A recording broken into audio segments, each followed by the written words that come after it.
Hi friends, ഇന്ന് ഞാൻ നിങ്ങളെ കാണിക്കാൻ പോകുന്ന പത്തനംതിട്ടയിൽ നിന്ന് തിരുവല്ല വരുന്ന എൻ്റെ ഒരു ഫേവറേറ്റ് ആയിട്ടൊരു സ്ഥലമാണ്. ഞാൻ കൂടുതൽ ടൈം അവിടെ സ്പെൻഡ് ചെയ്തിട്ടുള്ളത് ബിലിവേഴ്സ് ഹോസ്പിറ്റലാണ്. എനിക്കിവിടെ അറ്റ്മോസ്ഫിയർ, ഇവിടുത്തെ എൻവയോൺമെൻറ്റ് ഭയങ്കര ഇഷ്ടമാണ്. അമ്മയും ഞാനും എപ്പം പുറത്ത് പോയാലും അടി ഉണ്ടാവും. അതുകൊണ്ടാണ് പുള്ളിക്കാരി എന്നോട് പിണങ്ങിയിരിക്കുകയാണ്. അമ്മയുടെ ആ ചൂടും ദേഷ്യവും ഒന്ന് മാറ്റാൻ വേണ്ടി ഞാൻ നമുക്ക് നല്ലൊരു ചൂട് ചായ, അമ്മയ്ക്ക് ഇഷ്ടമുള്ള ഉഴുന്നുവട പരിപ്പടി മേടിച്ചു കൊടുക്കാമെന്ന് പറഞ്ഞു. അവിടെ ദേ ഉഴുന്നുവടയ്ക്കകത്ത് ചോക്ലേറ്റൊക്കെ മുക്കി എന്തോ സാധനം വരെ ഡോണറ്റ് ഉണ്ടായിരുന്നു, അതൊക്കെ ഉണ്ടായിരുന്നു. പക്ഷേ അത് ഞാൻ മേടിച്ചില്ല, കഴിച്ചിട്ടുള്ളതാണ് മേടിച്ചില്ല. എനിക്ക് അവിടുത്തെ വലിയതായിട്ട് ഇപ്പോഴത്തെ പണ്ടത്തെ അത്ര ടേസ്റ്റ് ഒന്നും അവിടെ ഇല്ല. പിന്നെ എനിക്ക് അവിടുത്തെ ഇഷ്ടമുള്ളൊരു സ്ഥലമാണ് ഈ സ്ഥലങ്ങളൊക്കെ കണ്ട്. അവിടെ പ്ലം കേക്ക് വിൽക്കാൻ ആൾക്കാർ ഇരിപ്പുണ്ട്. നിങ്ങൾക്ക് പ്ലം കേക്ക് വല്ല ആവശ്യമുണ്ടെങ്കിൽ അവിടെ വന്നാൽ മതി, പ്ലം കേക്കൊക്കെ ഉണ്ട്. പിന്നെ എനിക്ക് അവിടുത്തെ ഒരു ഫേവറേറ്റ് ഉള്ളൊരു സ്ഥലമാണ് ഈ ചാപ്പിൽ. ഇവിടെ ഒരുപാട് വെയിറ്റിംഗ് ടൈം ഉള്ള സമയത്ത്, മരുന്നൊക്കെ മേടിക്ക് വെയിറ്റിംഗ് ടൈം ഉള്ള സമയത്ത് ഞാൻ ഇവിടെ വന്നിരിക്കും. നല്ല രസമാണ് ഇവിടെ വന്നിരിക്കാൻ.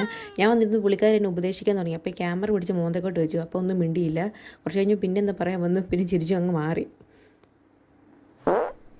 പിന്നെ ഇത് ഇവിടുത്തെ പുറത്തെ സ്ഥലമാണ്, കണ്ടില്ലേ? ഇവിടെ ഇഷ്ടംപോലെ ബൾബൊക്കെ തൂക്കിയിട്ടിട്ടുണ്ട്. രാത്രി വന്നാൽ നല്ല രസമാണ് ഇവിടെ കാണാൻ. അപ്പോൾ പിന്നെ ഇത്രയേ ഉള്ളൂ. ഇതാണ് ബിലിവേഴ്സ് ഹോസ്പിറ്റൽ. Okay, by.